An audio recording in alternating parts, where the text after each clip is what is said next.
rreth orës 9 të mëngjesit të ditës së djeshme, një trup i pajet është parë pranë një karrige tek ky liçe i parkut, pra në mes të parkut, dhe më pas policia ka dalur në vendin e ngjarjes së bashku edhe me hetuesin dhe atë sektorët përkatës dhe kanë konstatuar, edhe mjeku ligjore ka konstatuar vdekjen e personit.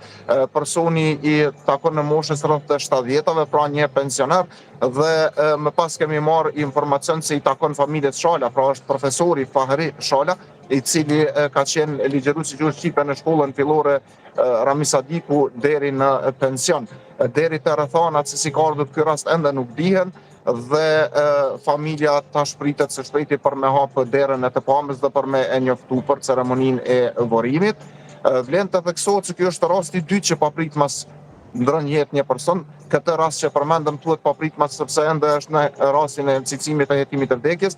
Gjatë vikendit Peja padyshim që ka marrë edhe një lajm tjetër jo të mirë, pasi që papritmas ka ndru jetë në shtëpinë e saj edhe një zyrtare e lartë e entit për pensione në Pej, që është Vjollca Belegu, apo motra e deputetës Fatmire Mulhaxha Kollçaku, edhe ajo është varrosur gjatë vikendit, pra ka ndru jetë në moshën 62 vjeçare. Këto janë dy raste të cilët thuhet se papritmas ka ndru jetë dhe qytetin e Pejës padyshim që e kanë tronditur.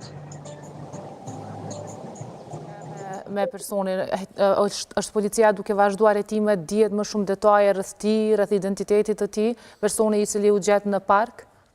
Po, siç thash, është profesor Fahri Shala, ka qenë ligjërues i gjuhës shqipe në shkollën fillore Rami Sadiku në Pejë. Me siguri nuk jam dëgjuar derisa kam folur, për arsye se jemi në ambient të hapur ku dhe mund të kemi edhe ndërprerjet linjes, pra është bëhet fjalë për Fahri Shalën.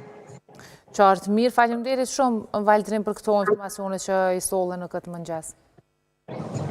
Gjithashtu faleminderit dhe ditë të mbarë.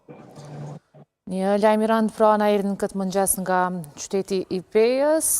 Besoj që policia do të bëjë detaje të tjera